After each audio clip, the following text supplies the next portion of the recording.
அனைவருக்கும் வணக்கம். இந்த வீடியோல நம்ம பார்க்க போறது என்ன அப்படின்னு சொன்னா, யூஜிடிஆர்பிக்கு நீங்க தமிழ் தேர்வுக்கு தயாராகிறீங்களா? சரியா எந்த பகுதியில இருந்து எப்படி படிக்கணும் அப்படிங்கிறது தெரியாம, யூஜிடிஆர்பி தமிழ்ல எந்த யூனிட் எவ்வளவு முக்கியம், எந்த பகுதியில அதிகமான கேள்விகள் வரும், எப்படி படித்தா நம்ம ரேங்க் எடுக்கலாம் அப்படிங்கிறத புரிஞ்சு படிச்சதே அதிக மதிப்பெண்ணை நம்ம பெறலாம். இந்த வீடியோ முழுமைக்கும் நம்ம எப்படி தேர்வுக்கு தயாராகணும் அப்படிங்கிறது தான் பார்க்க போறோம்.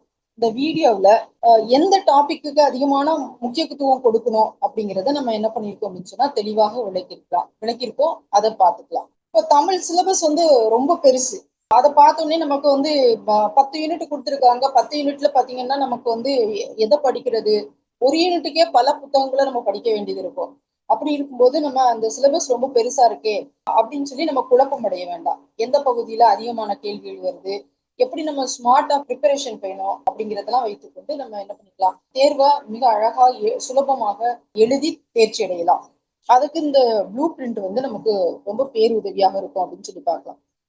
இப்ப 2024 முதலாவதாக எடுக்கப்பட்டிருக்கக்கூடிய ஒரு வினாத்தாள்ல இருந்து 150 வினாக்கள் கொடுத்திருக்காங்க. அந்த வினாக்கள்ல ஒவ்வொரு அலகுல இருந்தும் நமக்கு கொடுக்கப்பட்டிருக்கக்கூடிய 10 அலகுல இருந்து எந்த மாதிரியான கேள்விகள் எடுத்திருக்காங்க அப்படின்னு பார்க்கும்போது இதை கண்டுபிடிக்க முடியுது. ஏன்னா மொழி வரலாறுல ஒரு 7 வினாக்கள் கேட்டிருக்காங்க அப்படின்னு சொல்லி பார்க்கலாம். அதிகப்படியாக சமய இலக்கியங்கள், காப்பியங்கள் அப்படின்னு சொல்லி நம்ம அதுல 28 வினாக்கள் கேட்டிருக்காங்க. ஏன்னா அது ரொம்ப ஒரு பிராட் ஃபீல்டு. அதுல சைவம், வைணவம், கிறிஸ்தவம், இஸ்லாமியம், சித்தர் இலக்கியம் கிட்டத்தட்ட அதுல ஒரு பெரிய பகுதி இருக்கிறதுனால அதுல இருந்து 28 வினாக்களை கேட்டிருக்காங்க. அதுக்கு அடுத்ததாக இலக்கணத்துல இருந்து 26 வினாக்கள் கேட்டிருக்காங்க. இந்த இலக்கணத்தை பொறுத்த வரைக்கும் நான் பார்த்த வரைக்கும் என்ன அப்படின்னு சொன்னா, அவங்க ரொம்ப எளிமையான வினாக்கள்ல இருந்து நன்னூல், தொல்காப்பியம், யாப்பருங்கலக்காரியை அந்த மாதிரி கொஞ்சம் கடினமாக இருக்கக்கூடிய வினாக்களும் அந்த பகுதியில இருந்து எடுத்திருக்காங்க அப்படின்னு சொல்லி பார்க்கலாம். மற்ற பகுதிகளிலையும் கிட்டத்தட்ட சரிசமமான வினாக்களை எடுத்திருக்காங்க அப்படின்னு சொல்லி பார்க்கலாம். ஆனா இதுதான் நமக்கு முற்றும் முடிந்ததாக இப்படிதான் கேள்வி கேட்பாங்க அப்படின்னு சொல்லி நம்ம எடுத்துக்க முடியாது. என்ன அப்படின்னு சொன்னா இதை ஒரு ஒரு ஒரு முன்மாதிரியா வைத்துக்கொண்டு நம்ம என்ன பண்ணிக்கலாம் அப்படின்னு சொன்னா, இந்த பகுதியில இருந்து இவ்வளவு வினாக்கள் வரும் அப்படிங்கிறத நம்ம என்ன பண்ணிக்கலாம் அப்படின்னு சொன்னா தெரிந்து கொள்ளலாம் அப்படின்னு சொல்லி பார்க்கலாம். இப்போ நம்ம அந்த 10 அலகு நமக்கு கொடுத்துருக்காங்க. அது என்ன அப்படிங்கிறத நம்ம என்ன பண்ணலாம் அப்படின்னு சொன்னா பார்க்கலாம். இப்போ முதலாவது அலகுல நமக்கு என்ன கொடுத்துருக்காங்க அப்படின்னு சொன்னா, மொழி வரலாறு அப்படின்னு சொல்லி அடிப்படையில இருக்கிற மாதிரி எனக்கு தெரியுது. ஏன்னா பேச்சு மொழியினுடைய தோற்றம் வளர்ச்சி, காலந்தோறும் தமிழ் அடைந்திருக்கக்கூடிய மாற்றம், திராவிட மொழி குடும்பங்களுடைய தனித்தன்மைகள், எந்த மொழிகள் எல்லாம் நம்ம திராவிட மொழிகள்னு சொல்லி சொல்றோம், திராவிட மொழிகளிலே சிறந்த மொழியாக சொல்லக்கூடிய தமிழ் மொழியினுடைய தனிச்சிறப்பு, ஒவ்வொரு மொழிக்கும் இருக்கக்கூடிய தனி தன்மைகளை இதுல பார்க்கலாம். பிராமி, பிராகிருதம், வட்டெழுத்து, இந்த மாதிரி எழுத்தினுடைய தன்மைகள் எப்படி காலந்தோறும் மாறி இன்னைக்கு இருக்கக்கூடிய நிலையை அடைந்திருக்கு அப்படிங்கிறதையும் அந்த வரலாற்றை பேசக்கூடியதாக இருக்கு அப்படின்னு சொல்லி பார்க்கலாம். அது மட்டுமல்ல, முக்கியமாக நம்ம பேச்சு மொழி, எழுத்து மொழி அப்படின்னு சொல்றாங்க. நமக்கு தமிழ் சிறப்புற்று இருக்கக்கூடிய காரணம் என்ன அப்படின்னு சொன்னா, பேச்சு வழக்கிலும் இருக்கு, எழுத்து வழக்கிலையும் இருக்கு. ஏன்னா தமிழுக்கும் முன்பாக, தமிழோடு இல்ல, தமிழ் நம்ம சொல்லியிருக்கிறோம். என்ன அப்படின்னு சொன்னா, இந்த உலகத்துல கல்லும் மண்ணும் எப்பொழுது தோன்றியதோ அப்போது தமிழ் தோன்றியது அப்படின்னு சொல்றாங்க. கல் தோன்றி மண் தோன்றா காலத்தில் முன் தோன்றி மூத்த குடியை, தமிழ் குடியை, அவங்க பேசின மொழிதான் தமிழ் அப்படின்னு சொல்றோம். அப்படி தமிழோடு பழமையான மொழியாக சொல்லக்கூடிய நிறைய மொழிகள், கிரேக்க, லத்தீன் மொழிகள் கூட இன்னைக்கு வலுவில இருக்கிறதுக்கு காரணம் என்ன அப்படின்னு சொல்லி பார்க்கும்போது, அவற்றோடு இன்னைக்கு கணினி வரைக்கும் தமிழ் மல்லு கட்டி கொண்டு இருப்பதற்கு காரணம் என்ன அப்படின்னு சொன்னா, அது பேச்சிலையும் இருக்கு, எழுத்துலையும் இருக்கு அப்படிங்கிற ஒன்றுதான் அப்படின்னு சொல்லி பார்க்கலாம். அப்ப அந்த பகுதியையும் விவாதிக்கிறாங்க அப்படின்னு சொல்லி பார்க்கலாம். அதே மாதிரி வட்டார மாவட்ட மொழித்தன்மைகள், நம்ம இன்னைக்கு இந்த மாதிரி வட்டார மொழிகள் தான் முக்கியமாக தமிழ் இன்னைக்கும் சிறப்புற்று இருப்பதற்கு காரணமாக இருக்கிறது அப்படின்னு சொல்லி பார்க்க. என்ன அப்படின்னு சொன்னா, இப்ப சென்னை அப்படின்னு சொன்னா சென்னைக்கு ஏற்ற மாதிரியான மொழிக்கு ஒரு மதுரை வட்டார தமிழ், நாஞ்சில் வட்டாரம், கொங்கு தமிழ், ஒவ்வொரு வட்டாரம் சார்ந்த ஒரு பரிசல் வட்டாரம் அப்படின்னு சொல்றாங்க. அந்த மொழித்தன்மையோடு படைப்பிலக்கியங்களை படைக்கிறாங்க. அதுதான் முக்கியமான ஒன்றாக இருக்கு. அதனாலதான் இன்னைக்கு சிறப்புற்று இருக்கக்கூடியதாக தமிழ் இருக்கு அப்படின்னு சொல்லி பார்க்கலாம். அதனால அந்த இதையும் விரிவான அந்த மொழித்தன்மைகளை அந்த அழகு பேசுது அப்படின்னு சொல்லி பார்க்கலாம். ஒளியன், உருவன், அதனுடைய மொழி முதல்ல அதனுடைய கூறுகள், அதே மாதிரி தனிமொழி, தொடர்மொழி, பொதுமொழிகள் பற்றிய செய்திகளையும் இது அழகு ஒன்று விவாதிக்கிறது அப்படின்னு சொல்லி பார்க்கலாம். அழகு 2 அப்படின்னு சொல்லி பார்க்கும்போது சங்க இலக்கியங்கள்ல அகம் அப்படின்னு சொல்லி பார்க்கலாம். வெறுமனே என்ன பண்றாங்க, பழந்தமிழ் இலக்கியங்கள்னு ஒட்டுமொத்தமா கொடுக்காம என்ன பண்ணிட்டாங்க, அக இலக்கியங்கள் தனியா புற இலக்கியங்கள் தனியாக கொடுத்திருக்காங்க. அழகு 2ல அக இலக்கியங்களை கொடுத்திருக்காங்க. அதாவது 11 மெய்கணக்கு நூல்கள் அப்படின்னு சொல்லக்கூடிய 8 தொகை நூல்கள், 10 பாட்டு நூல்கள், அதுலயும் கீழ்கணக்கு நூல்கள்ல இருக்கக்கூடிய அகம் சார்ந்த நூல்களையும் இதுல தொகுத்து கொடுத்திருக்காங்க. அதுல சங்க இலக்கியத்துல வரக்கூடிய 8 தொகையில நற்றிணை, குறுந்தொகை, ஐங்குறுநூறு, அகநானூறு, கலித்தொகை, 10 பாட்டுல முல்லைப்பாட்டு, குறிஞ்சிப்பாட்டு, பட்டினப்பாலை அப்படிங்கிற கொடுத்திருக்காங்க அப்படின்னு சொல்லி பார்க்கலாம். கீழ்கணக்கு நூல்கள்ல ஐந்திணை 50, திணைமொழி 50, ஐந்திணை 70, திணைமாலை 150, கைநிலை, கார் 40 அப்படின்னு சொல்லக்கூடிய அந்த அகம் சார்ந்த நூல்களையும் இதுல தனியாக கொடுத்திருக்காங்க அப்படின்னு சொல்லி பார்க்கலாம். அழகு 2ல அகத்தை மட்டும் அப்படியே தனித்து குறிப்பிட்டிருக்காங்க அப்படின்னு சொல்லி பார்க்கலாம். அழகு 3ல அதே மாதிரி சங்க இலக்கியத்துல வரக்கூடிய 8 தொகை 10 பாட்டு நூல்கள்ல இருக்கக்கூடிய புறநூல்களையும் 15 கீழ்கணக்கு நூல்களாக சொல்லக்கூடிய நீதி நூல்களை தவிர்த்து மற்ற ஆற்றுப்படை நூல்களையும் அதே மாதிரி புறம் சார்ந்த நூல்களையும் இதுல என்ன பண்ணிருக்காங்க அப்படின்னு சொன்னா அழகு 3ல கொடுத்திருக்காங்க அப்படின்னு சொல்லி பார்க்கலாம். அப்படி பாக்குற போது சங்க இலக்கியத்துல புறம் அப்படின்னு சொல்லி 8 தொகையில 18, புறநானூறு, பரிபாடல், அகம் புறமும் தழுவிய நூல்களையும் இதோட சேர்த்து இந்த அழகு 3ல சேர்த்து சொல்லியிருக்காங்க அப்படின்னு சொல்லி பார்க்கலாம். 10 பாட்டுல நெடுநெல் வாடை, அகமும் புறமும் அப்படின்னு சொல்லி தழுவியது. அதே மாதிரி ஆற்றுப்படை நூல்கள் நமக்கு ஏற்கனவே தெரியும். ஆற்றுப்படை நூல்கள் மிக முக்கியமானவங்க. அதுல அந்த குறிப்பிட்ட ஆற்றுப்படை நூல்களையும் இதுல குறிப்பிட்டிருக்காங்க அப்படின்னு சொல்லி பார்க்கலாம். அதுல நமக்கு ஆற்றுப்படை நூல்கள் 5 நூல்கள். இதுல திருமுருகாற்றுப்படை, பொருணராற்றுப்படை, சிறுபானாற்றுப்படை, பெருமானாற்றுப்படை, மலைபடுகடாம் நமக்கு ஏற்கனவே தெரியும். மலைபடுகடாம் தான் கூத்தரார். அப்ப அந்த ஆற்றுப்படை நூல்கள் 5ஐயும் இதுல குறிப்பிட்டிருக்காங்க அப்படின்னு சொல்லி பார்க்கலாம். மதுரை காஞ்சி, கீழ்கணக்கு நூல்கள்ல களவழி 40 அப்படிங்கிற நூலையும் நமக்கு அழகு 3ல கொடுத்திருக்காங்க அப்படின்னு சொல்லி பார்க்கலாம். அழகு 4 அப்படின்னு சொல்லி பார்க்கும்போது முழுவதுமாக இதுல அற இலக்கியங்களை கொடுத்திருக்காங்க அப்படின்னு சொல்லி பார்க்கலாம். அழகு 4ல அதாவது அறம் சொல்லக்கூடியது என்ன அப்படின்னு சொன்னா நம்ம திருக்குறள், நாலடியார், கீழ்கணக்குல வரக்கூடிய நூல்கள் இன்னா 40, இனியவை 40, திரிகடுகம், ஆசாரக்கோவை, பழமொழி 400, சிறுபஞ்ச மூலம், ஏலாதி, முதுமொழி காஞ்சி, இதெல்லாம் கீழ்கணக்கு நூல்கள்ல வரக்கூடிய அறம் சார்ந்த நூல்கள், நீதியை சொல்லக்கூடிய நூல்கள் அப்படின்னு சொல்லி பார்க்கலாம். அதோடு சேர்த்து பிற்கால ஔவையார் அப்படின்னு சொல்லக்கூடிய, ஏன்னா சங்க இலக்கியத்தில் வரக்கூடிய ஔவையார் என்பவர் வேற, பிற்கால இலக்கிய ஔவையார் என்பது வேற அப்படின்னு சொல்லி சொல்றோம். ஏன்னா காலம் வித்தியாசப்படுது, இலக்கியம் வித்தியாசப்படுது அப்படின்னு சொல்லி பார்க்கணும். அப்படி பார்க்கும்போது ஔவையாரினுடைய பிற்கால ஔவையார்னு சொல்லக்கூடிய ஔவையாரினுடைய ஆத்திச்சுவடி, கொண்டை வேந்தன், மூதுரை, நல்வழி இந்த மாதிரி அறநூல்களையும் இதுல கொடுத்திருக்காங்க அப்படின்னு சொல்லி பார்க்கலாம். அதே மாதிரி குமரகுருபரனுடைய நீதி நெறி விளக்கம், பாரதியாருடைய புதிய ஆத்திச்சூடி, இதுவும் என்ன பண்ணிருக்காங்க,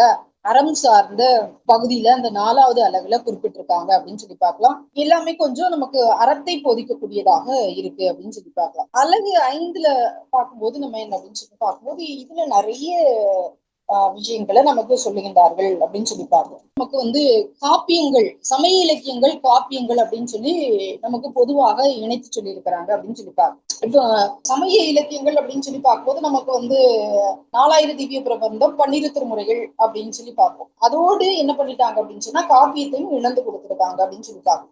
காப்பியத்துல என்ன அப்படின்னு சொன்னா வெறுமனே 50 காப்பியங்கள், 5 காப்பியங்கள் அப்படின்னு சொல்லி கொடுக்காம என்ன பண்ணிருக்காங்க அப்படின்னு சொன்னா சமணம், பௌத்தம், சைவம், வைணவம், இஸ்லாம், கிறிஸ்தவம் அப்படின்னு சொல்லி என்ன பண்ணிட்டாங்க அப்படின்னு சொன்னா பிரித்து கொடுத்திருக்கிறார்கள் அப்படின்னு சொல்லி பாருங்க. அப்ப சமணத்தை பொறுத்த வரைக்கும் சிலப்பதிகாரம், சீவக சிந்தாமணி இது பெருங்காப்பியத்திலையும், சூளாமணி, சிறுகாப்பு அப்படி பிரிச்சு கொடுத்திருக்காங்க. பௌத்தத்துல மணிமேகலை, நீலகேசி. அப்போ மணிமேகலை பெருங்காப்பியத்துக்கு வரும். அதே மாதிரி சைவத்துல பார்க்கும்போது 12 திருமுறைகள், திருவிளையாடல் புராணம், கந்த புராணம், நிறைய தல புராணங்கள், தலைப்புராணங்களை பற்றி இருக்கக்கூடிய சித்தர் பாடல்கள். ஏன்னா சித்தர்கள் பெரும்பாலும் பாடினது சைவத்தை தான் பாடுறாங்க. சிவவாக்கியர் ஆகட்டும், இல்ல திருமூலர் ஆகட்டும், எல்லாருமே என்ன பண்றாங்க அப்படின்னு சொன்னா சைவத்தை, பட்டினத்தாகராகட்டும், எல்லாருமே சித்தர்களே பெரும்பாலும் சைவ நெறியை பின்பற்றக்கூடியவர்களை தான், சைவ சித்தாந்தத்தை பின்பற்றக்கூடியவர்களா இருக்காங்க அப்படின்னு சொல்றாங்க, பாக்குறோம். அப்ப அது கொடுத்திருக்காங்க, சைவத்துக்குள்ள கொண்டு வந்துட்டாங்க. தாய்மானவர் பாடல்கள் இதெல்லாம் கொண்டு வந்துட்டாங்க.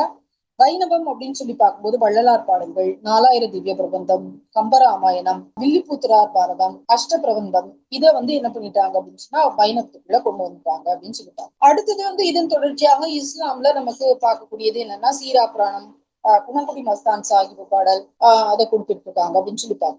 அதே மாதிரி கிறிஸ்தவம் அப்படின்னு சொல்லி பார்க்கும்போது தேம்பாவணி, ரட்சணிய யாத்திரிகம், ரட்சண்ய மனோகரம், இயேசு காவியம், பெரும்பாலும் என்ன பண்ணிருப்பாங்க அப்படின்னு சொன்னா அந்த காப்பியத்தோடு சேர்த்து நமக்கு வந்து இயேசு காவியம்னா கண்ணதாசன், தேம்பாவணி, ரட்சணி யாத்திரிகம் அப்படி ஒரு ஆசிரியர் பேரை கொடுக்காம என்ன பண்ணிட்டாங்க அப்படின்னு சொன்னா நமக்கு வந்து வெறுமனே கிறிஸ்தவ இலக்கியங்கள் அப்படின்னு சொல்லி கொடுத்திருக்காங்க. இலக்கியத்தை மட்டும் சொல்றாங்க. படைப்பு ஆசிரியர்களுக்கு கொடுக்காம இலக்கியத்தை சொல்லியிருக்காங்க அப்படின்னு சொல்லியிருப்பாங்க. சித்தர் இலக்கியத்துல நம்ம பட்டினத்தார், பத்திரகிரியார், இடைக்காட்டு சித்தர், கடுவெளி சித்தர், பாம்பாட்டி சித்தர், புதம்பை சித்தர் அப்படின்னு சொல்லி குறிப்பிட்ட சில சித்தர்களை நம்ம என்ன பண்ணிருக்காங்க கொடுத்திருக்காங்க அப்படின்னு சொல்லிப்பாங்க. அப்ப நம்ம இந்த சித்தர்களை மட்டும் படித்தா போதுமா அப்படின்னா போதாது. ஏன்னா நம்ம முந்திர ஸ்லைட்ல கொடுத்துட்டாங்க சித்தர் பாடல்கள் அப்படின்னு சொல்லிட்டு. அப்போ ஒட்டுமொத்தமாக நம்ம சித்தர்களை பற்றி அறிந்து கொண்டு இவர்களை இன்னும் அதிகமாக படிக்க வேண்டிய மாதிரி நமக்கு கொடுத்திருக்காங்க அப்படின்னு சொல்லி பார்க்கலாம். இதுல சில புத்தகங்களும் நமக்கு கொடுத்திருக்காங்க. வஉசி மாணிக்கம் இவருடைய இரட்டை காப்பியங்கள், ஆசா ஞானசம்பந்தனுடைய பெரிய புராணம் ஓர் ஆய்வு, வேலுப்பிள்ளை தமிழர் சமய வரலாறு, இந்த புத்தகங்களை நம்ம முன்மாதிரியாக வைத்துக் கொண்டு என்ன பண்ணிக்கலாம் அப்படின்னு சொன்னா நம்ம இந்த தேர்வுக்கு நம்ம தயாராகிக்கலாம் அப்படின்னு சொல்லி பார்க்கலாம். அளவு 6ல நமக்கு என்ன பண்ணிருக்காங்க அப்படின்னு சொன்னா அது முழுவதுமாக சிற்றிலக்கியங்கள், பரணி, பிள்ளைத்தமிழ், புலா, தூது, களம்பகம், பள்ளு, குறவஞ்சி, அந்தாதி அப்படின்னு சொல்லி கொடுத்திருக்காங்க அப்படின்னு சொல்லி பார்க்கலாம். இதுல குறிப்பாக அந்த சிற்றிலக்கிய செல்வம் அப்படிங்கிற நாவி சேராமனுடைய அந்த நூலும், சிற்றிலக்கிய வகைகள் அப்படிங்கிற சண்முகம் பிள்ளையினுடைய நூலையும் நமக்கு என்ன பண்ணிருக்காங்க அப்படின்னு சொன்னா ஒரு பார்வை நூலாக வைத்துக்கொண்டு நம்ம என்ன பண்ணிக்கலாம், நம்ம இந்த தேர்வுக்கு தயார்படுத்திக்கலாம் அப்படின்னு சொல்லி நமக்கு கொடுத்திருக்காங்க அப்படின்னு சொல்லி பார்க்கலாம். அதே மாதிரி அழகு 7ல நமக்கு என்னன்னா இலக்கணம் அப்படின்னு சொல்லி பார்க்கலாம். அழகு 7 வந்து இலக்கணம் அப்படின்னு சொல்லி பார்க்கலாம். இலக்கணத்துல நமக்கு தொல்காப்பியம், நன்னூல், யாப்பருங்கலக்காரியை, தண்டி அலங்காரம், நம்பியக பொருள், புறப்பொருள் வெண்பாமாலை, வீர சோழியம், தொன்னூல் விளக்கம், பன்னிரு பாட்டியல் அப்படி கொடுத்திருக்காங்க. இதுல பாத்தீங்கன்னா தொல்காப்பியத்துல இருந்தும் வினாக்கள் கேட்டிருக்காங்க. அந்த பழைய வினாக்களை நம்ம தாளை நம்ம பாக்குறப்ப தொல்காப்பியத்துல இருந்தும் நிறைய கேள்விகள் கேட்டிருக்காங்க. பன்னிரு பாட்டியல்ல கேட்டிருக்காங்க, பாட்டியல் நூல்கள்ல. அதே மாதிரி புறப்பொருள் வெண்பா மாலையில கேட்டிருக்காங்க. தண்டி அலங்காரத்துல வரக்கூடிய அணியை பற்றிய வினாக்கள் எல்லாம் நமக்கு ஒரு பாடலை கொடுத்து இந்த பாடலில் பயந்து வரக்கூடிய அணி என்ன அப்படின்னு சொல்லி கேட்கக்கூடிய அமைப்பிலும் என்ன பண்ணியிருக்காங்க அப்படின்னு சொன்னா வினாக்கள் கேட்டிருக்காங்க அப்படின்னு சொல்லி பார்க்கலாம். இலக்கணத்துல இருந்து நான் ஏன் திரும்ப இலக்கணத்தை முக்கியமாக சொல்வதற்கான நோக்கம் என்ன அப்படின்னு சொன்னா இலக்கணத்துல அதிகமான வினாக்கள் கேட்டிருக்காங்க அப்படின்னு சொல்லிப்பாங்க. அதாவது ரொம்ப எளிமையான வினாக்கள்ல இருந்து நம்ம இன்னும் ஆழ்ந்து படிக்கக்கூடிய அளவிலும் வினாக்கள் அழகு 7ல இருந்து இலக்கணம் அப்படிங்கிற பகுதியில நிறைய கேள்விகளை கேட்டிருக்காங்க அப்படின்னு சொல்லி பார்க்கலாம். அடுத்தது அழகு 8. அழகு 8 வந்து ஒரு மிகப்பெரிய பகுதி அப்படின்னு சொல்லி பார்க்கலாம். இதுலயும் நிறைய வினாக்கள் கேட்டிருக்காங்க அப்படின்னு சொல்லி பார்க்கலாம். ஏன்னா இதுல உரைநடை, சிறுகதை, புதினம், நாடகம், மொழிபெயர்ப்பு அப்படிங்கிற ஒரு மிகப்பெரிய பகுதி நமக்கு இதுல அடங்கி இருக்கு அப்படின்னு சொல்லி பார்க்கலாம். சிறுகதையில இருந்து எழுத்தாளர்களும் என்ன பண்ணிருக்காங்க அப்படின்னு சொன்னா நிறைய எழுத்தாளர்கள் கொடுத்திருக்காங்க.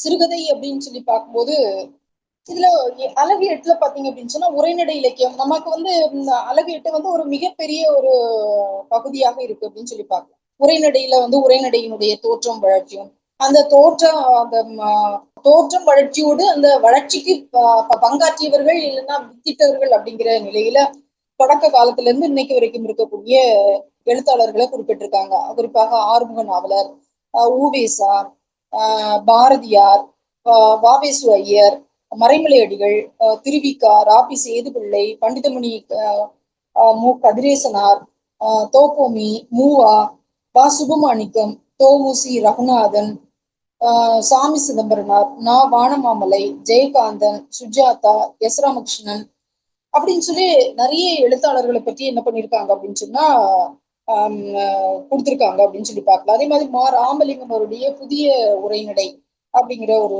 நூலையும் கொடுத்திருக்காங்க அப்படின்னு சொல்லி பார்க்கலாம். இது வந்து ஆரம்ப காலகட்டத்தில இருந்து இன்னைக்கு வரைக்கும் இருக்கக்கூடிய எழுத்தாளர்களை உள்ளடக்கி இந்த உரைநடை இலக்கியத்தை கொடுத்திருக்காங்க அப்படின்னு சொல்லி பார்க்கலாம்.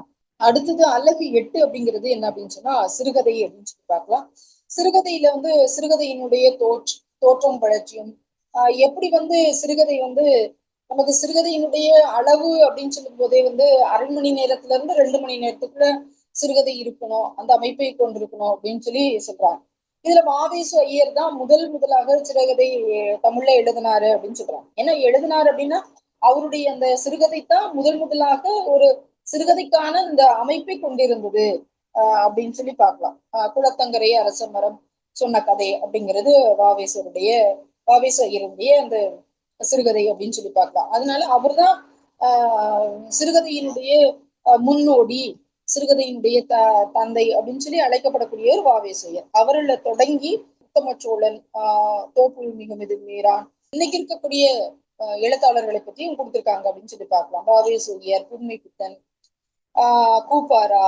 இப்ப புதுமை பித்தன்னா சிறுகதை மன்னன் அப்படின்னு சொல்லி அழைக்கப்பட்டார். மௌனி வந்து சிறுகதையினுடைய திருமூலர் அப்படின்னு சொல்லி அழைக்கப்பட்டார்.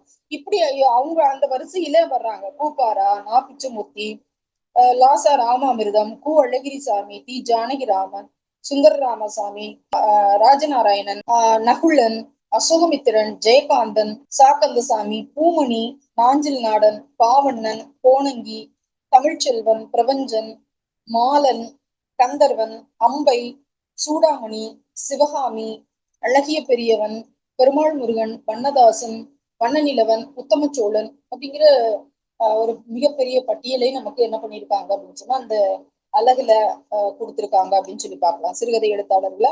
அதோடு மட்டும் இல்லாம தோப்பில் முகமது மீரான், இவர் வந்து சிறுகதை படைப்பாளர் வரிசையில இவரும் இடம்பெற்றிருக்கிறார் அப்படின்னு சொல்லி பார்க்கலாம். இதுல 2 பார்வை நூல்களை நமக்கு கொடுத்திருக்காங்க. அந்த 2 நூல்களை வைத்துக்கொண்டு நம்ம அந்த சிறுகதைக்கான பகுதியை நம்ம வந்து என்ன பண்ணிக்கலாம், நமக்கு தயார் செய்து கொள்ளலாம், படித்துக் கொள்ளலாம் அப்படிங்கிறதுக்காக சிவத்தம்பியினுடைய தமிழ் சிறுகதையினுடைய தோற்றமும் வளர்ச்சியும் அப்படிங்கிற ஒரு நூலும், சுந்தரராஜன் அவரோடதும் சிவபாத சுந்தரம் விரைவு இணைந்து எழுதிய தமிழில் சிறுகதை அப்படிங்கிற நூலும் நமக்கு என்ன பண்ணியிருக்காங்க அப்படின்னு சொன்னா இந்த சிறுகதை அப்படிங்கிற பகுதிக்கு மட்டும் ஒரு பார்வை நூலாக நமக்கு கொடுத்திருக்காங்க அப்படின்னு சொல்லி பார்க்கலாம். அடுத்தது வந்து என்ன அப்படின்னு சொன்னா இந்த அழகு 8லயே புதினமும் கொடுத்திருக்காங்க. புதினத்துல வந்து புதினம் எப்படி தோன்றியது, அதனுடைய வளர்ச்சி என்ன அப்படிங்கிறதும் தோற்றம் வளர்ச்சியும். அதுக்கப்புறம் மாயூரம் வேதநாயக பிள்ளை அவர் எழுதிய முதல் நாவல் அவர் தான் எழுதார், பிரதாப முதலியார் சரித்திரம். அவர் தொடங்கி இன்னைக்கு இருக்கக்கூடிய படைப்பாளர்கள் வரைக்கும் அந்த அழகுல அடங்குறாங்க அப்படின்னு சொல்லி பார்க்கலாம். நான் பார்த்த சாரதி, கோவி மணிசேகரன், தி ஜானகிராமன், ஜெயகாந்தன், சுந்தர ராமசாமி, கல்கி, பாலகுமாரன், சுசமுத்திரம், பெருமாள் முருகன், மாதவன், கிருத்திகா, ராஜகிருஷ்ணன், இந்திரா பார்த்தசாரதி, அசோகமித்திரன், தர்மன், ஜெயமோகன், எஸ் ராமகிருஷ்ணன், அண்ணநிலவன், நீலபத்மநாபன், பூமணி, நாஞ்சில் நாடன், பிரபஞ்சன், சுஜாதா, வைரமுத்து, தோப்பில் முகமது மீரான், மேலாண்மை பொன்னுச்சாமி, வாசந்தி, தமிழவன், சாரு நிவேதிதா, பாரதி மணியன், தமிழ்ச்செல்வி, ஜேடி குரூஸ், பாமா வெங்கடேசன், பெருமாள் முருகன் உள்ளிட்ட இக்கால படைப்பாளர்கள் வரைக்கும் அதுல குறிப்பிட்டிருக்காங்க அப்படின்னு சொல்லி பார்க்கணும். இதுல நிறைய விருது பெற்றிருக்காங்க. சாகித்ய அகாடமி விருது பெற்றிருக்காங்க, தமிழக அரசு விருது பெற்றிருக்காங்க. நிறைய பேர் இதுல நூல்கள் இடம்பெற்றிருக்கு. மிகப்பெரிய லெஜெண்ட்ல இருந்து இன்னைக்கு எழுதி சிறப்பு பெற்றவர்கள் வரைக்கும் என்ன பண்றாங்க அப்படின்னு சொன்னா அந்த பகுதியிலே இடம்பெற்றிருக்காங்க. புதினம் அப்படிங்கிற வகைமைக்குள்ள இடம்பெற்றிருக்காங்க அப்படின்னு சொல்லி பார்க்கலாம். நமக்கு வந்து இந்த புதினத்துக்கான பார்வை நூல்களாக என்ன அப்படின்னு சொன்னா சுந்தரராஜன், சிவபாத சுந்தரம் 2 பேரும் இணைந்து எழுதிய தமிழ் நாவல் நூற்றாண்டு வரலாறும் வளர்ச்சியும் நூலை நம்ம வந்து பார்வை நூலாக வைத்துக் கொண்டு என்ன பண்ணிக்கலாம் அப்படின்னு சொன்னா இந்த நூலுக்கான இந்த பகுதிக்கான பாடங்களை நம்ம படித்துக் கொள்ளலாம் அப்படிங்கிறதுக்காக பார்வை நூலை கொடுத்திருக்காங்க அப்படின்னு சொல்லி பார்க்கலாம். அதுக்கப்புறம் அழகு 8ல மறுபடியும் என்ன அப்படின்னு சொன்னா நாடகம் கொடுத்திருக்காங்க. நாடகம் அடுத்ததாக மொழிபெயர்ப்பு அப்படிங்கிற பகுதி வருகின்றது அப்படின்னு சொல்லி நாடகம் அப்படின்னு சொல்லி பார்க்கும்போது நாடகத்தினுடைய தோற்றம் வளர்ச்சி அப்படி அது எவ்வாறு தோற்றம் பெற்றது, எவ்வாறு வளர்ச்சி பெற்றது என்ன அப்படின்னு சொல்லும் போது சிலப்பதிகாரத்திலிருந்தே நாடகம் பற்றிய செய்திகள் வருது அப்படின்னு சொல்லி பார்க்கலாம். தொல்காப்பியரே சொல்றாரு, உலக வழக்கிலும் நாடக வழக்கிலும் அப்படின்னு சொல்றாரு. அப்ப அந்த வார்த்தையில வைத்துக்கொண்டு ஆரம்ப கட்டத்துல இருந்தா கூட நாடகம் அப்படிங்கிற ஒரு தனி பகுதியாக, ஏன்னா நம்ம நாடகம் புதினம் இதெல்லாம் வந்து இக்கால இலக்கியத்துல கொண்டு வரும். ஆனா நமக்கு வந்து சங்க காலத்துல இருந்தே சங்க காலத்திற்கு முற்பட்டதாக சொல்லக்கூடிய தொல்காப்பியம், அந்த தொல்காப்பியத்திலேயே வந்து இந்த நாடகம் பற்றிய செய்திகள் இருந்திருக்கு. ஆனா தனித்துறையாக வந்தது என்ன அப்படிங்கிறத அதை வைத்துக்கொண்டு நம்ம அந்த வகைமைக்குள்ள பிரிக்கிறோம் அப்படின்னு சொல்லி பார்க்கலாம். அப்படி பார்க்கும்போது அந்த நாடகத்தினுடைய தோற்றம் வளர்ச்சி அப்படின்னு சொல்லி பார்க்கலாம். நாடகத்தினுடைய வகைகள் அதுல மிக முக்கியமானவராக கருதப்படக்கூடிய சங்கரதாஸ் சுவாமிகள், பம்மல் சம்பந்த முதலியார், அண்ணாதுரை, சி என் அண்ணாதுரை, அறிஞர் அண்ணான்னு சொல்லக்கூடிய அண்ணாதுரை, அவருடைய ஓரிரவு, வேலைக்காரி என்கின்ற நாடகம், நா. முத்துசாமி, இந்திரா பார்த்தசாரதி, ராமானுஜம், கோமல் சுவாமிநாதன், பிரபஞ்சன், குருதி, மனோகரன், இன்குலாப், ராமசாமி உள்ளிட்ட இந்த இக்கால நாடக ஆசிரியர்கள் வரைக்கும் என்ன பண்றாங்க அப்படின்னு சொன்னா இந்த நாடகம் அப்படிங்கிற பகுதியில குறிப்பிடப்பட்டிருக்கிறார்கள் அப்படின்னு சொல்லி பார்க்கலாம். இதனுடைய பார்வை நூல்களாக கொடுத்திருக்கிறது என்ன அப்படின்னு சொல்றாங்க. அழகப்பனுடைய தமிழ் நாடகத்தினுடைய தோற்றமும் வளர்ச்சியும் அப்படிங்கிற நூலும், ராமசாமியினுடைய தமிழ் நாடகம் இன்று நேற்று இன்று நாளை, ராமசாமியினுடைய தமிழ் நாடகம் நேற்று இன்று நாளை அப்படிங்கிற நூலையும் நமக்கு பார்வை நூல்களாக கொடுத்திருக்காங்க. இந்த 2 நூல்களையும் அப்படின்னு சொல்லி பார்க்கலாம். அடுத்ததாக இந்த அலகு 8லயே என்ன அப்படின்னு சொன்னா, இது வந்து இக்கால இலக்கியம் அப்படின்னு சொல்லி அடங்கக்கூடிய ஒரு பகுதி. அதுல மொழிபெயர்ப்பு, அலகு 8ல மொழிபெயர்ப்பு அப்படின்னு சொல்லி பார்க்கலாம். மொழிபெயர்ப்பினுடைய அடிப்படை, மொழிபெயர்ப்புக்கான சிக்கல், மொழிபெயர்ப்பாளனுடைய கடமை, தமிழில் மொழிபெயர்க்கப்பட்டுள்ள தெலுங்கு, மலையாளம், கன்னட சிறுகதைகள், இல்ல ஆங்கில நாவல்கள், இதெல்லாமே நாவல்கள், ஆங்கிலத்துல தமிழ்ல இருக்கக்கூடிய தமிழ் இலக்கியங்கள், அதுல ராமானுஜன் இவங்க வரைக்கும் என்ன பண்றாங்க அப்படின்னு சொன்னா அந்த மொழிபெயர்ப்பு பணியை ஆற்றியவர்கள் இதுல உள்ள வர்றாங்க அப்படின்னு சொல்லி பார்க்க உள்ளடக்கமாக இருக்கிறது அந்த மொழிபெயர்ப்பு அப்படிங்கிற பகுதியில அப்படின்னு சொல்றாங்க. தொடக்க காலத்துல இருந்து இன்னைக்கு வரைக்கும் இருக்கக்கூடிய மொழிபெயர்ப்பாளர்களையும் மொழிபெயர்ப்பையும் பற்றி நம்ம அறிந்து கொள்வதற்கான ஒரு பகுதியாக இருக்கு அப்படின்னு சொல்லி பார்க்கலாம். நமக்கு வந்து இதுல சண்முக வேலாயுதம் அவருடைய நூல் வந்து மொழிபெயர்ப்பில் முருகேச பாண்டியன் அப்படிங்கிற நூலையும் என்ன பண்றாங்க அப்படின்னு சொன்னா நமக்கு கொடுத்திருக்கிறாங்க அப்படின்னு சொல்லி பார்க்கலாம்.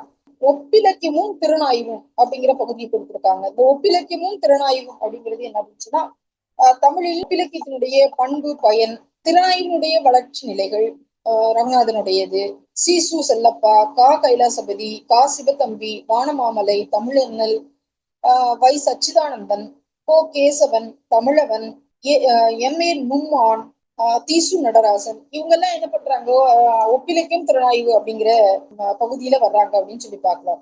அந்த திறனாய்வினுடைய வகைகள், வளர்ச்சி நிலைகள், எந்த மாதிரி திறனாய்வினுடைய அணுகுமுறைகளை கொண்டு இலக்கியத்தை எப்படி ஆய்வு செய்யலாம் அப்படிங்கிற விஷயங்களையும் இந்த பகுதியில நம்ம என்ன பண்ணலாம் அப்படின்னு சொன்னா பார்க்கலாம் அப்படின்னு சொல்லி பார்க்கலாம். இதுல 2 பார்வை நூல்களை நமக்கு கொடுத்திருக்காங்க. கைலாசபதியினுடைய ஒப்பியல் இலக்கியம் அப்படிங்கிற நூலும், தீசு நடராசனுடைய திறனாய்வு கலை அப்படிங்கிற நூலும் நமக்கு என்ன பண்ணிருக்காங்க அப்படின்னு சொன்னா பார்வை நூல்களாக கொடுத்திருக்காங்க அப்படின்னு சொல்லி பார்க்கலாம். அடுத்தது அலகு 9. இதுல வந்து என்ன பண்ணிட்டாங்க அப்படின்னு சொன்னா மரபு கவிதையும் புது கவிதையும் தனியா கொடுத்துட்டாங்க. கலை இலக்கியத்துக்குள்ளதான் வரணும். ஆனா இவங்க பகுதி நிறைய இருக்கிறதுனால நம்ம பாடத்திட்டம் இல்லைன்னா பாட பகுப்பு என்பது நிறைய இருக்கிறதுனால தனி அழகாவே நமக்கு கொடுத்திருக்காங்க மரபு கவிதை. மரபு கவிதை அப்படிங்கிறது பாரதியார் வந்து நமக்கு என்ன அப்படின்னு சொன்னா புது கவிதையினுடைய முன்னோடி, தந்தை அப்படின்னு சொல்லி மறுமலர்ச்சியை உண்டு பண்ணவர் அப்படின்னு சொன்னா கூட அவர் மரபிலிருந்து புது கவிதைக்கு வந்தவங்க. அப்ப அந்த மரபு கவிதை எழுதியவர்கள் பற்றி மக்கள் இலக்கியம் அப்படின்னு சொல்லிட்டு பாரதியார், கவிமணி தேசிய விநாயகம், பாரதிதாசன், நாமக்கல் கவிஞர், சுரதா, முடியரசன், வாணிதாசன், கம்பதாசன், காமு ஷெரீப், கண்ணதாசன், பெருஞ்சித்திரனார், இவங்களை என்ன பண்றாங்க அப்படின்னு சொன்னா இவர்கள் உள்ளடக்கிய மரபு கவிஞர்கள் எழுதுறவோட நம்ம என்ன பண்ணிக்கலாம், படித்து தெரிந்து கொள்ளலாம், அவங்களும் உள்ளடக்கம் அப்படிங்கிற மாதிரி கொடுத்துட்டாங்க. மரபு கவிஞர்களுடைய கவிதைகள், இன்னைக்கு இருக்கக்கூடிய மரபு கவிஞர்களுடைய கவிதைகள் வரைக்கும் அப்படின்னு சொல்லி கொடுத்துருக்காங்க. அடுத்தது என்ன அப்படின்னு சொல்லி பார்க்கும்போது புது கவிதையினுடைய தொடக்க காலம் பிச்சமூர்த்தி, வள்ளிக்கண்ணன், பிரம்மி, சி. மணி, மீரா, மேத்தா, அப்துல் ரஹ்மான், ஈரோடு தமிழன்பன், சிப்பி பாலசுப்ரமணியம், ஆத்மனாம், அறிவுமதி, வைரமுத்து, விக்ரமாதித்தன், கலாப்பிரியா, கல்யாண்ஜி, மீனாட்சி, சக்தி சுப்பிரமணியம், குட்டி ரேவதி, புவியரசு, தேவதேவன் உள்ளிட்ட புதுக்கவிஞர்களுடைய கவிதைகள் வரை இவங்க குறிப்பா இவங்க கொடுத்திருக்காங்க. இன்னும் நம்ம புது கவிஞர்களாக இன்னைக்கு வரைக்கும் வந்திருக்கக்கூடிய புதுக்கவிஞர்களுடைய பற்றிய கவிதைகளையும் அவங்க எழுத்துக்களையும் நம்ம தெரிந்து கொள்ளணும் அப்படின்னு சொல்லி நமக்கு அந்த பகுதி கொடுத்திருக்காங்க அப்படின்னு சொல்லி பார்க்கலாம். இந்த பகுதிக்கு புதுக்கவிதைக்கு பார்வை நூல்களாக என்னன்னா வள்ளிக்கண்ணனுடைய புதுக்கவிதையினுடைய தோற்றம் வளர்ச்சி அப்படிங்கிற ஒரு நூலும், ராஜமாத்தானுடைய புது கவிதை வரலாறு அப்படிங்கிற நூலையும் நமக்கு என்ன பண்ணிருக்காங்க அப்படின்னு சொன்னா பார்வை நூல்களாக நமக்கு என்ன பண்ணிருக்காங்க கொடுத்திருக்காங்க அப்படின்னு சொல்லிப்பாங்க. அதே மாதிரி இந்த அலகு 9லயே என்ன அப்படின்னு சொன்னா திரைப்பட பாடல்கள், அதையும் அலகு 9க்குள்ளே உள்ளடக்கியிருக்காங்க. இதுல வந்து தொடக்க காலம் முதல் உடுமலை நாராயணகவி, பாவநாசம் சிவன், பூமா பாலசுப்ரமணியம், மருதகாசி, பட்டுக்கோட்டை கல்யாண சுந்தரம், கண்ணதாசன், வாலி, வைரமுத்து, தாமரை, யுகபாரதி, அறிவுமதி, முத்துக்குமார் இங்கு வரைக்கும் என்ன பண்ணிருக்காங்க அப்படின்னு சொன்னா திரைப்பட பாடல்கள், கவிஞர்களாக இருந்து திரைப்படத்திலும் காலூன்றியவர்களாக இருக்கக்கூடிய திரைப்பட பாடலாசிரியர்களை பற்றி இந்த பகுதியில அறிந்து கொள்ளமாறு கொடுத்திருக்காங்க அப்படின்னு சொல்லி பார்க்கலாம். அடுத்தது அளவு 9லயே நாட்டுப்புற பாடல்களையும் இதோடு சேர்த்து கொடுத்திருக்காங்க அப்படின்னு சொல்லி பார்க்கலாம். நாட்டுப்புறவினுடைய தோற்றம் வளர்ச்சியும் நம்ம ஆங்கிலத்துல ஃபோக்லோர் அப்படின்னு சொல்லுவோம். அந்த ஃபோக்லோர்னு எப்படி வந்தது, ஃபோக்லோர் அப்படிங்கிற ரெண்டினுடைய இணைப்பு தான் ஃபோக்லோர் அப்படின்னு சொல்லி பார்க்கலாம். அப்ப நாட்டுப்புற பாடல்கள், அந்த நாட்டுப்புற இயலினுடைய மக்கள் வழக்காறுகள் தான் நாட்டுப்புறவியல், அதை பற்றிய செய்திகள், அந்த வகைப்பாடுகள், நாட்டுப்புற பாடல்கள், நாட்டுப்புற கதைகள் அப்படிங்கிற நிலை, நாட்டுப்புற மக்களுடைய பண்பாடுகள், தமிழர் நாட்டு பாடல்கள், வானமாமலை, நல்லந்துவனார் கதை, மலையருவி தொகுப்பு முதல் பிந்தைய தொகுப்புகள் வரைக்கும் என்ன பண்ணிருக்காங்க அப்படின்னு சொன்னா இதுல நமக்கு கொடுத்திருக்காங்க அப்படின்னு சொல்லி பார்க்கலாம். இதுல பார்வை நூல்களாக நமக்கு சூசக்தி வேலுடைய நாட்டுப்புறவியல், சாவே சுப்பிரமணியனுடைய நாட்டுப்புற இயல் ஆய்வு அப்படிங்கிற நூல் நமக்கு பார்வை நூல்களாக இந்த நாட்டுப்புற பாடல்களுக்கு மட்டும் கொடுத்திருக்காங்க அப்படின்னு சொல்லி பார்க்கலாம். இந்த நாட்டுப்புறவியல் அப்படிங்கும் போதே நாட்டுப்புற விளையாட்டுகள், நாட்டுப்புற திருவிழாக்கள், நாட்டுப்புற கலைகள் இது எல்லாமே உள்ளடக்கமா வந்துடும். ஏன்னா ஒட்டுமொத்தமாக நாட்டுப்புற மக்களினுடைய பண்பாடுகள் அப்படின்னு சொல்லி கொடுத்து அது எல்லாமே வரும். விடுகதைகள், பழமொழிகள் இது எல்லாமே அந்த நம்முடைய இந்த அழகுல அதோடு சேர்ந்து வரும் அப்படின்னு சொல்லி பார்க்கலாம். அழகு 10, அடுத்தது அழகு 10 9, அதுக்கப்புறம் அழகு 10 அப்படின்னு சொல்லி பார்க்கும்போது இதழியலும் கணினி தமிழும் அப்படின்னு சொல்லி பார்க்கலாம். இதுல நம்ம ஏற்கனவே பார்த்த மாதிரி என்ன அப்படின்னு சொன்னா தமிழ் தமிழோடு தோன்றிய பழமையான மொழிகள்னு சொல்லி பேசப்பட்ட பல மொழிகள் வழக்கடைந்து விட்டது அப்படின்னு சொல்லி பார்த்தோம். தமிழ் ஏன் நிலைத்திருக்கிறது அப்படின்னு சொன்னா இன்னைக்கு கணினி யுகமாக இருந்தா கூட தமிழ் என்ன பண்ணுது அப்படின்னு சொன்னா அந்த கணினி யுகத்துல கூட பயங்கரமா என்ன பண்ணிட்டு அப்படின்னு சொன்னா வளர்ச்சி பெற்றிருக்குது. தன்னை என்ன பண்ணுது அப்படின்னு சொன்னா அப்கிரேட் பண்ணி அந்த அந்த அதனாலதான் இன்னைக்கு என்ன அப்படின்னு சொன்னா அந்த ஒரு கூறு, அந்த பண்பு தான் இந்த தமிழ் மொழி செம்மொழியாகவும் தமிழ் ஒரு சிறப்புற்ற மொழியாகவும் இருக்கு அப்படின்னு சொல்லி பார்க்கலாம். அப்படி பார்க்கும்போது அழகு 10ல இதழியலும் கணினி தமிழும் அப்படின்னு சொல்றாங்க. இதுல இதழியலுடைய பங்கு, மனித வாழ்வில் இதழ்களுடைய பங்கு, தமிழ் மொழி வளர்ச்சிக்கு இதழ்களுடைய பங்கு, தமிழ் இதழ்களுடைய தோற்றம் வளர்ச்சி, இதழ்கள், வார இதழ்கள், மொழிநடை, தலையங்கம், விளம்பரம், துணுக்கு செய்தி சேகரிப்பு முறைகள், செய்தி வடிவாக்கம், பக்க புனைவு, தலைப்பு, இணைய இதழ்களினுடைய போக்கு நிலைகள், அதனுடைய வரலாறும் வளர்ச்சியும், கணினி தமிழ், இன்னைக்கு பயன்படுத்தக்கூடிய வன்பொருள் மென்பொருள் அதனுடைய பாகுபாடு, மின்னஞ்சல், இணையம், வலைத்தளம், கணினியில் தமிழ், இந்த மாதிரியான விஷயங்கள் எல்லாம் இதுல 10வது அலகுல இடம்பெற்றிருக்கு அப்படின்னு சொல்லி பார்க்கலாம். அதெல்லாம் நம்ம விவாதிக்கக்கூடிய ஒன்றாக இருக்கு அப்படின்னு சொல்லி பார்க்கலாம். இதுல அந்த 10வது அலகுக்கு நமக்கு என்ன அப்படின்னு சொன்னா பார்வை நூல்களாக என்ன கொடுத்திருக்காங்க அப்படின்னு சொன்னா மாபா குருசாமியினுடைய இதழியல்களை, கோதண்டபாணியினுடைய இதழியல், மாசு சம்பந்தனுடைய தமிழ் பத்திரிகைகள், ஆமா சாமியினுடைய 19ஆம் நூற்றாண்டு தமிழ் இதழ்கள், ஆண்டோ பீட்டர் கம்ப்யூட்டர் கற்றுக்கொள்ளுங்கள் அப்படிங்கிற அந்த கணினி தமிழுக்கான வலைத்தளம் இதெல்லாம் தெரிந்து கொள்வதற்காக இந்த நூல், இதை பார்வை நூல்களாக நமக்கு கொடுத்திருக்காங்க அப்படின்னு சொல்லி பார்க்கலாம். அப்போ இதை மட்டும் படித்துக் கொண்டா போதுமா அப்படின்னா இது மட்டும் அல்ல. சிக்ஷாவில சேர்ந்து இன்னும் அதிகமான பகுதிகளை படித்து மிக எளிமையாக இந்த தேர்வுல தேர்ச்சி பெறலாம். அதனால சிக்ஷாவில இப்போ அட்மிஷன் நடந்துட்டு இருக்கு. நீங்க சிக்ஷாவில இணைந்து தேர்வை UGTRB தேர்வை ரொம்ப எளிமையாகவும் சுலபமாகவும் எழுதி வெற்றி பெறுமாறு கேட்டுக்கொள்கிறேன். 2024 நடந்த தேர்வுக்கான வினாக்களும் அதற்கான விடைகளும் இருக்கக்கூடிய வீடியோவும் டிஸ்கிரிப்ஷன்ல இருக்கு. அதையும் நீங்க என்ன பண்ணிக்காங்க அப்படின்னு சொன்னா பண்ணி அதை தெரிந்து கொண்டு பயனடைந்து கொள்ளுங்கள். நன்றி.